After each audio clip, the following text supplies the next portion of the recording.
शुरू करें?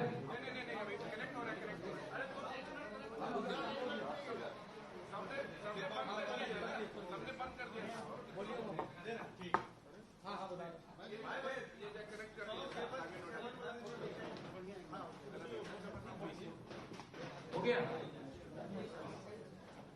हम सबके बीच भारत सरकार के वरिष्ठ मंत्री आदरणीय रविशंकर प्रसाद जी हैं, जो हम सबको ब्रीफ करेंगे वार्ता में। हमारे साथ मीडिया प्रभारी अशोक भट्ट जी हैं और राजीव रंजन जी। मैं आग्रह करता हूं आदरणीय मंत्री जी से कि आप सबको संबोधित करें। इससे बोलना।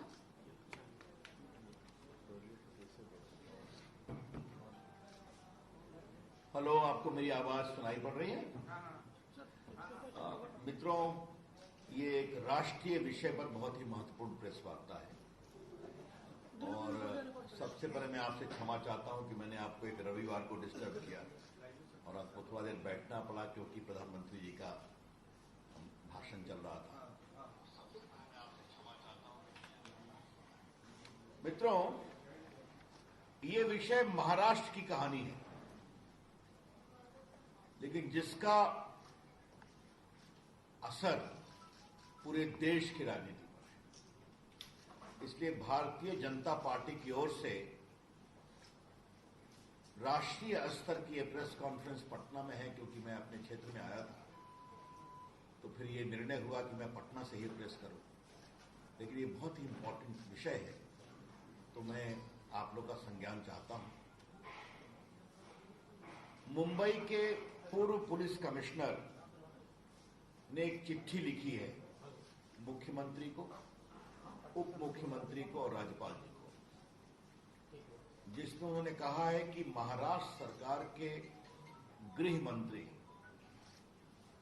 सचिन वाजे, जो कई वर्षों तक सस्पेंडेड थे और सीधा उनको क्राइम ब्रांच का असिस्टेंट इंस्पेक्टर बनाया गया, उनको उन्होंने कहा कि 100 करोड़ रुपए का हमें माहवारी बंदोबस्त करके दो। और इसलिए करके दो कि मुंबई में लगभग 1700 डांस बार हैं, रेस्टोरेंट हैं, तो इससे उगाही करोगे तो 40-50 करोड़ रुपए तो ऐसे ही आ जाएंगे अगर 2-3 लाख सबसे लोगे, और बाकी से तो व्यवस्था करो। इसको लेकर महाराष्ट्र में और देश में बहुत ही हंगामा मचा हुआ है। आज मैं बीजेपी ऑल इंडिया की स्तर से कुछ बहुत महत्वपूर्ण विषय उठाने जा रहा हूं।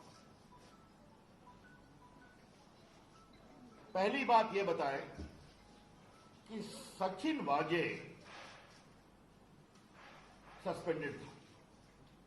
ये बहुत उनके खिलाफ आरोप है एक्सटॉर्शन के, बाकी सबसे अलग विषय। वर्षों तक वो सस्पेंडेड था।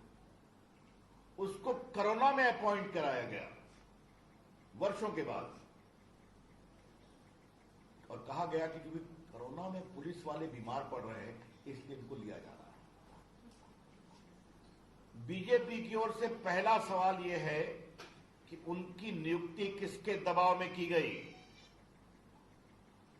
Under whose pressure this Sachin Vaje, who is supposed to extort money, was reinstated? या शिवसेना का दबाव था, मुख्यमंत्री का दबाव था, या शरद पवार का भी दबाव था? यह हम पहली बात जानना चाहते हैं।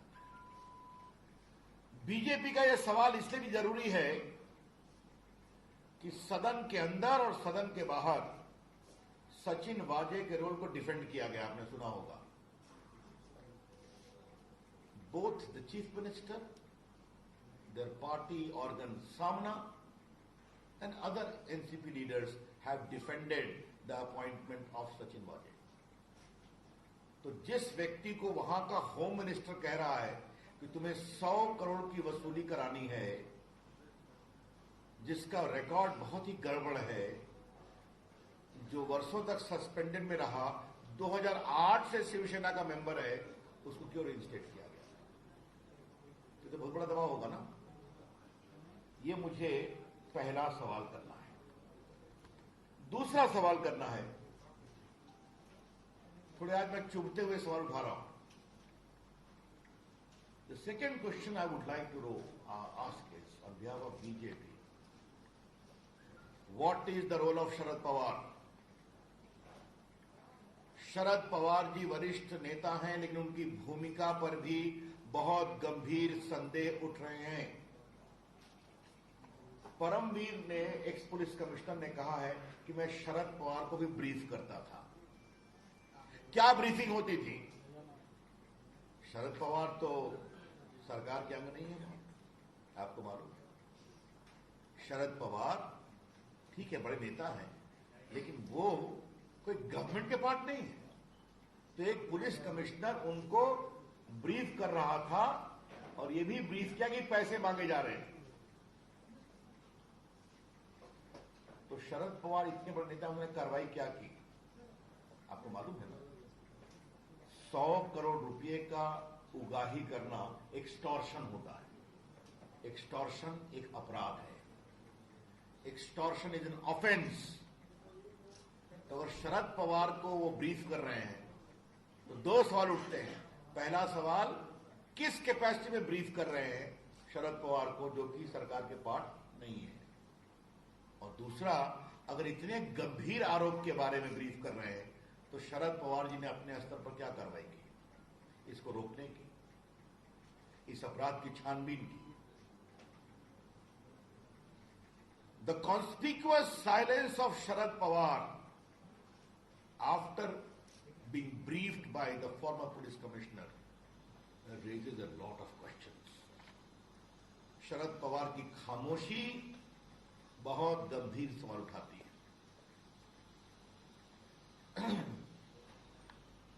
परमवीर पुलिस कमिश्नर रहे. मुंबई एक महत्वपूर्ण स्थान है. उन्होंने उद्धव ठाकरे को चिट्ठी लिखी और यह भी कहा कि हम उनको भी बता रहे थे. उद्धव ठाकरे की शांति क्या कहती है?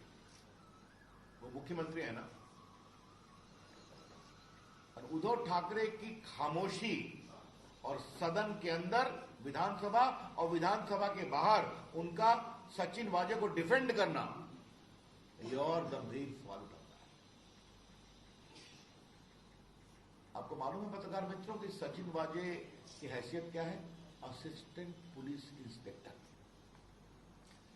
जिसको क्राइम सीआईडी का इंचार्ज दिया गया. ये भी अपने आप में आश्चर्य है. मतलब एक असिस्टेंट पुलिस इंस्पेक्टर की इतनी कुबत है कि उसको एक तरफ सीएम डिफेंड करता है सदन के अंदर, और होम मिनिस्टर कहता है कि तुम 100 करोड़ रुपया हमें उगाही करके दो. It is indeed a very very serious matter. But a simple assistant inspector of police is sought to be defended by the chief minister inside the house and outside. Normally who does it? The SP? The DSP? The chief minister is defending an assistant police inspector and the home minister is asking him, please extort 100 crore for me every month. ये विषय बहुत ही गंभीर है और जिनकी मैंने चर्चा की है इसकी बहुत ही ईमानदार गंभीर जांच जरूरी है. The BJP would like to demand for an honest, transparent, fair investigation by an outside agency is important. तो उसमें कई की भूमिका की चर्चा होगी. शरद पवार की भूमिका आएगी, पुलिस कमिश्नर की भूमिका आ सकती है, होम मिनिस्टर की भूमिका आ सकती है, मुख्यमंत्री से कई सवालों का समाधान जरूरी होगा. ये कौन जांच करेगा? तो ये बात मुझे कहनी है. चौथा सवाल मुझे उठाना है और ये बहुत इंपॉर्टेंट सवाल है. सचिन वाजे को 100 करोड़ रुपया की उगाही करने की जवाबदारी देते हैं गृह मंत्री. उससे और कितने गंदे काम कराए गए? The BJP would like to know that what more dirty work have been sought to be done through the ugly face of Sachin Waje. ये भी हम जानना चाहेंगे.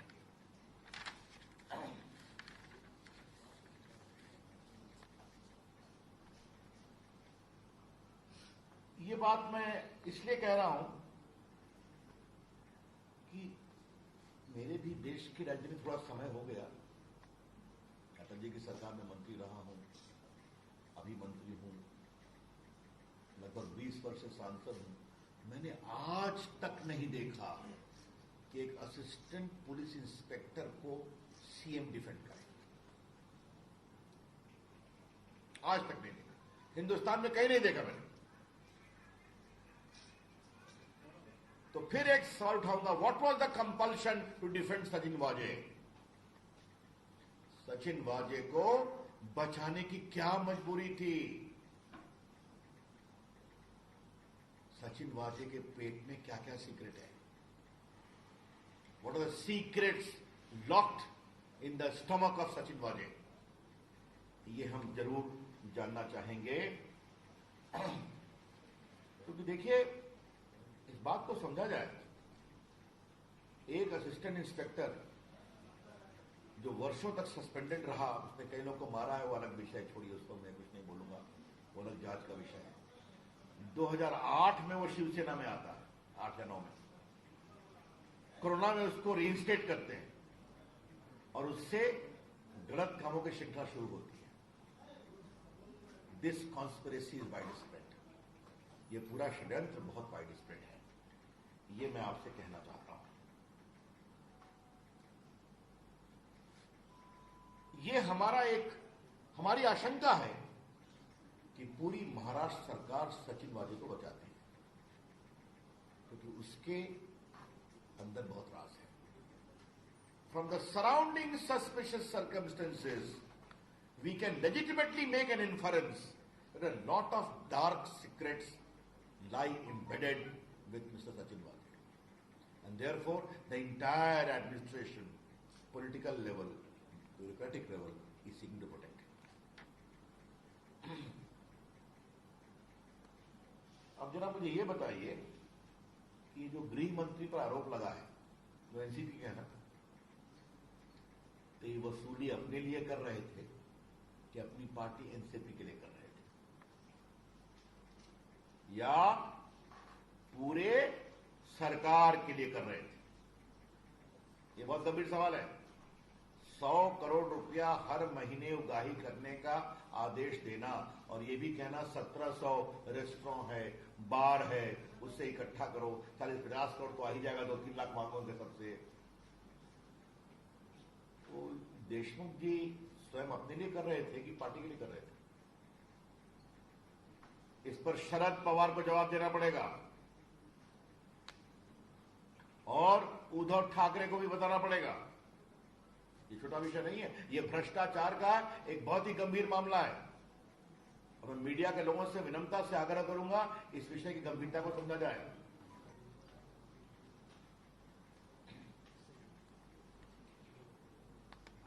इससे एक और बड़ा गंभीर सवाल उठता है।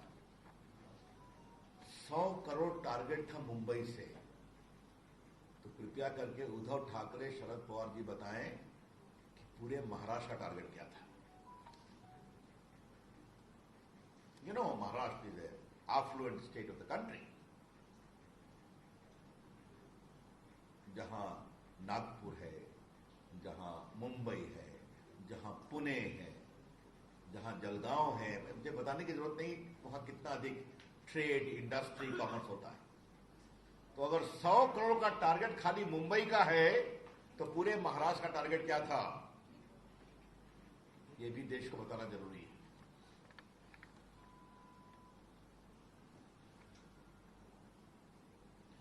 और अगर एक मंत्री का टारगेट यह था, तो बाकी मंत्रियों का टारगेट क्या था?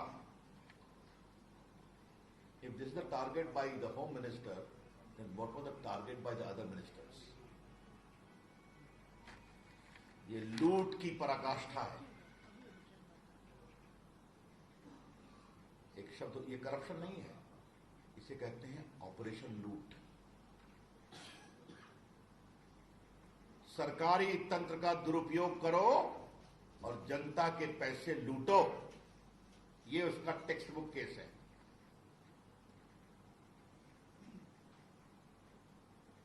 आज एक सवाल मुझे उद्धव ठाकरे से भी पूछना है। आप बाला साहब ठाकरे के पुत्र हैं ना, जिन्होंने जय महाराष्ट्र बताया था, और मैं उनकी बड़ी इज्जत करता हूं, संघर्ष के आदमी थे। एक तो आपने बेईमानी की सरकार बनाई सिर्फ कुर्सी के लिए, तो अपने पिताजी के गरिमा पर क्या चोट पहुंचा रहे हैं आप? जय महाराष्ट्र जहां आप मुख्यमंत्री हैं, वहां करोड़ रुपए की लूट हो रही है। यह सवाल सिर्फ अनिल देशमुख गृह मंत्री के इस्तीफे का नहीं है। उद्धव ठाकरे की सरकार अपना पूरा नैतिक अधिकार शासन करने का खो चुकी है। The BJP would like to emphasize that this is not a case of simple Anil Deshmukh, the Home Minister, but all the questions which I have raised based upon evidence alleged by the Police Commissioner. It is a textbook case where Mr. Uddhav Thackeray's government has lost the moral authority to govern and remain in office even for a day.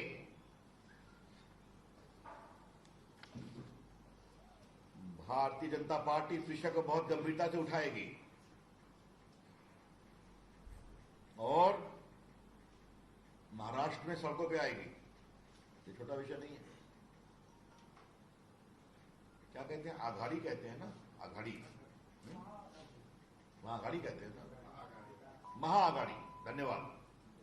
तो इसे कहते हैं लूट की महाआघाड़ी। ये शासन की महाआघाड़ी नहीं है, लूट की महाआघाड़ी है।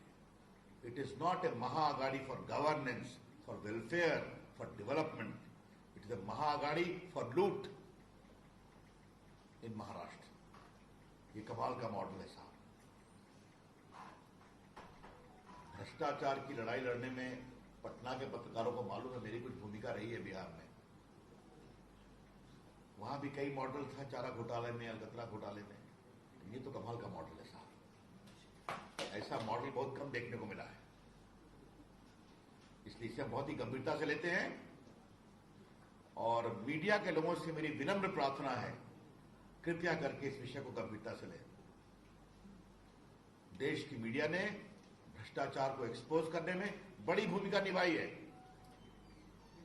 और आज आपके लिए अवसर है कि जब इतने बड़े लूट का एक कुत्सित उदाहरण सामने में आया है, अगली example, please examine it properly and continue to report for the country. Thank you. That's all from me. Any questions? Ravishankar ji, केंद्र में आपकी सरकार है, वहां जांच करवाएंगे क्या? अब ये विषय शासकीय स्तर पर लिया जाएगा। एनआईए तो जांच कर रही है। वो जो घटना हुई है टिला के सामने में और एक जो गाड़ी को अंदर मारा गया, देखते हैं सब। उन्होंने मिस्टर वाजे को भी गिरफ्तार किया, लेकिन ये तो नई कहानी है ना, देखते हैं। सीबीआई को भी देंगे। पॉलिटिकल पार्टी के जो कार्यकर्ता है वो सरकार में आ सकते हैं क्या? वो दोबारा रीइंस्टेट हो सकते हैं? पॉलिटिकल वो 2008 या 9 में जैसा आपने बताया कि शिवसेना की सदस्य हुई, उसके बाद पुनः सरकार में ये सरकार, ये सवाल आप मुझसे मत पूछिए। ऐसा है, सिंपल सी बात है। अब लीगली वो नहीं आ सकते, वो दिखा देंगे को इस्तीफा दे दिया उन्होंने नेशनल वाले से, उधर रिकॉर्ड भी बना सकते हैं। लेकिन ये तो अपने आप में बड़ा अजूबा है ना कि कोरोना काल में क्योंकि पुलिस वालों की कमी है, इसलिए उनको बना दिया और बना करके असिस्टेंट इंस्पेक्टर को सीधा पूरा क्राइम का इंचार्ज बना दिया मुंबई में। और बाकी उनकी कहानी तो मैं बता ही चुका हूं। परमवीर सिंह और सचिन वाजे, ugliest face would be determined in inquiry, fair inquiry. Not only these two, who were their patrons? Paramvir Singh was ugliest, but right now Who?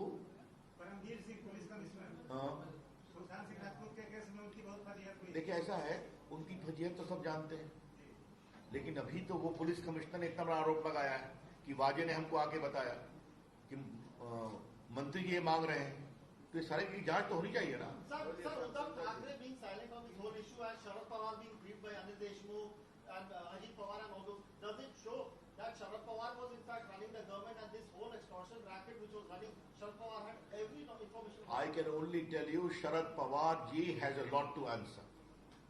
Who runs the government of Mr. Thackeray is none of my concern. But the pure question of constitutional propriety is, how was a police commissioner briefing such a serious issue to Mr. Pawar? And what action did he take? Did he report the matter to the police? It is serious. These are questions. But Paramveer had already sent a message to the Chief Minister. He had informed Chief Minister about everything. But despite that, everyone being silent on this thing, does it mean that everyone was hand in glove with this and this extortion was? Their silence raises a lot of questions. Sir CBI से जांच कराएंगे, दो मोटो आप लोग देंगे sir? देखिए, अभी जो देश का कानून है, एनआईए की जांच तो हम कर सकते हैं राष्ट्रीय सुरक्षा के दृष्टिकोण से, लेकिन सीबीआई की जांच के मामले में राज्य की सहमति जरूरी होती है या फिर कोर्ट का आदेश। समझते हैं, हम फेडरल प्रिंसिपल का सम्मान करते हैं, लेकिन अगर उद्धव ठाकरे चाहते हैं कि दूध का दूध पानी का पानी हो, तो उनको स्वयं सीबीआई को ऑफर करना चाहिए। That's all. Thank you. नमस्ते।